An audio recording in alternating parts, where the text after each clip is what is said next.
Sebenarnya baik yang berasumsi ini adalah kecelakaan lalu lintas ataupun yang berasumsi ini adalah kasus pembunuh dan pemerkosa, sebenarnya akan bermuara kepada satu pertanyaan yang sama, yaitu apa? Kenapa yang ditangkap itu adalah kuli bangunan? Semuanya kan bermuara ke sana sebenarnya, dan memang seharusnya bermuara ke sana, memperjuangkan keadilan orang-orang yang salah tangkap ini, gitu kan? Baik Anda berasumsi ini adalah kasus pembunuh dan pemerkosa, kan tetap pertanyaannya sama dengan orang yang meyakini ini adalah kecelakaan lalu lintas. Kenapa sih yang ditangkap itu harus orang-orang ini gitu loh, bukan pelaku sesungguhnya? Kan itu pertanyaan yang sama itu begitu. Meskipun netizen ini terbagi dua gitu loh. Ada yang berasumsi ini pembunuh dan pemerkosa, ada juga yang berasumsi ini adalah kecelakaan lalu lintas. Nah, di sini saya akan coba memberikan satu jawaban tentang kenapa sih Rudiana menangkap 7 kuli bangunan yang tidak bersalah. Itu saya coba nih kasih jawaban. Mudah-mudahan bisa masuk akal nih buat kalian. Dan akan saya jawab dari dua sudut pandang netizen, baik yang menganggap ini kecelakaan lalu lintas ataupun yang menganggap ini adalah pembunuh dan pemerkosa. Oke? Kita mulai dari yang berasumsi ini adalah kecelakaan tunggal. Ini akan lebih mudah jawabannya kalau yang meyakini ini adalah kecelakaan tunggal. Kenapa Rudiana nangkep 7 kuli bangunan yang tidak bersalah ini, termasuk ya Peggy Setiawan yang kemarin dan Saka Tatal itu ya?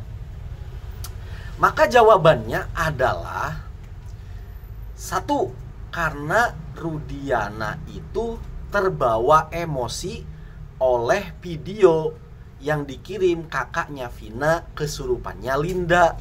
Karena sejak awal ini kan kecelakaan ya sudah tutup kasus kan, sudah close case gitu. Tapi Linda kesurupan direkam sama kakaknya Vina, rekamannya dikirim ke Rudiana. Disitulah dia terbawa emosi kan begitu. Akhirnya dengan membabi buta mencari dan menangkap orang yang tidak bersalah atas keterangan saksi palsu si Aep dan Dede begitu. Nah, ternyata selain dia terbawa emosi juga ada untung lain, yaitu sambil menyelam minum air. Apa itu? Yaitu kenaikan jabatan, karena dia berhasil memberangus geng motor yang kala itu sedang lagi marak-maraknya di Cirebon.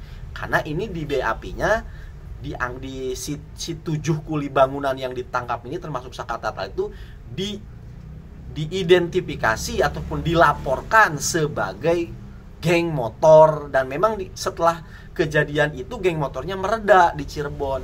Maka dengan itu Rudiana selain emosinya terluapkan ya kan, terluapkan, juga ada keuntungan lain, yaitu naik jabatan begitu loh. Meskipun jabatannya mentok di sekarang apa Kapolres apa Kapolsek tuh begitu.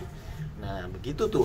Kalau ini yang meyakini kecelakaan lalu lintas itu lebih sesimpel itu pikirannya.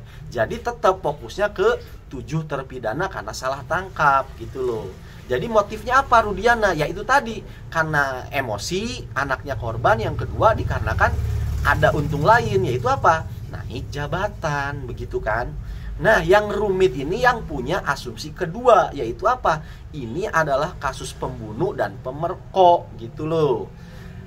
Apa motifnya gitu loh kan? Rudiana ini apa motifnya menangkap orang yang bersalah, geng kuli bangunan ini begitu loh. Kan misalkan yang korban ini anaknya sendiri, itu kan anaknya sendiri. Kenapa sih harus nangkap orang yang nggak bersalah? Emang untungnya apa buat dia begitu loh? Maka di sini saya akan coba kasih satu jawaban, yaitu apa? Beberapa kemungkinan jawabannya. Yang pertama, untuk menutupi pelaku sesungguhnya. Kenapa harus ditutupin pelaku sesungguhnya? Karena pelaku sesungguhnya itu bisa jadi keterlibatan dengan narkoboy, itu yang pertama, atau anak orang petinggi besar di kepolisian begitu loh. Nah, maka harus ditutupi pelaku sesungguhnya dengan menangkap tumbalnya, kan begitu. Kenapa dia mau rela sampai begitu padahal anaknya jadi korban? Karena memang Rudiananya sendiri itu mungkin saja dipegang kartu asnya gitu loh. Jadi kalau seandainya tidak mau nurutin apa yang diperintahkan oleh orang yang lebih tinggi jabatannya ataupun lebih kuat powernya di bidang narkoboy, bisa aja itu dibuka kartu asnya, akan hancur karirnya Rudiana. Maka untuk menyelamatkan karirnya itulah dia sampai rela menangkap orang-orang yang tidak bersalah, bahkan dia pun rela anaknya itu sampai meninggoy, begitu loh kemungkinannya itu di situ. Nah, karena kalau asal comot aja misalkan, ini nggak masuk akal kalau memang tidak ada motifnya. Kalau yang meyakini asumsi ini adalah pembunuh dan pemerkok, nah memang lebih rumit gitu loh. Lantas siapa sebenarnya pelakunya begitu loh? Yang tahu ya Rudiana gitu loh. Meskipun katakan kayak Kang Deddy Mulyadi turun mencari ke saksi-saksi di sekitaran segitu, di situ mencari pelaku sesungguhnya agak sulit begitu loh. Karena ini hanya yang tahu hanya Rudiana, melibatkan Rudiana dengan orang-orang, misalkan dengan orang narkoboy ataupun dengan orang-orang pejabat tinggi begitu loh. Makanya ketika Anda berusaha mencari pelaku sesungguhnya, kuncinya hanya ada di Rudiana begitu loh. Makanya saya selalu mengkritisi bagi orang-orang yang mencari pelakunya tapi basicnya, dasar investigasinya itu dari BAP. Ini kan lucu kalau menurut saya gitu loh. Sedangkan BAP itu yang buat Rudiana. Kemudian menentukanlah 7 kuli bangunan bersama DPO-nya. Itu artinya kan kalian ikut skenario-nya Rudiana. Kalau memang kalian mau investigasi secara faktual dan berlogika sehat, sebenarnya jangan ikutin BAP, kalian cari sendiri gitu loh. Siapa sesungguhnya begitu loh. Kalau ini kan enggak. Wah, ini dicocokin nih. Karena di DPO-nya Peggy Setiawan, dicarikan lah. Nah, itu kan sama aja tuh asumsinya ke sana. Ataupun Egy Ripra misalkan dan lain sebagainya. Itu dari mana kalian dapat nama Egy? Dari Linda yang kesurupan. Itu gimana gitu loh. Kalau bisa tuh kalian cari investigasinya mandiri begitu kan, bukan berdasarkan BAP.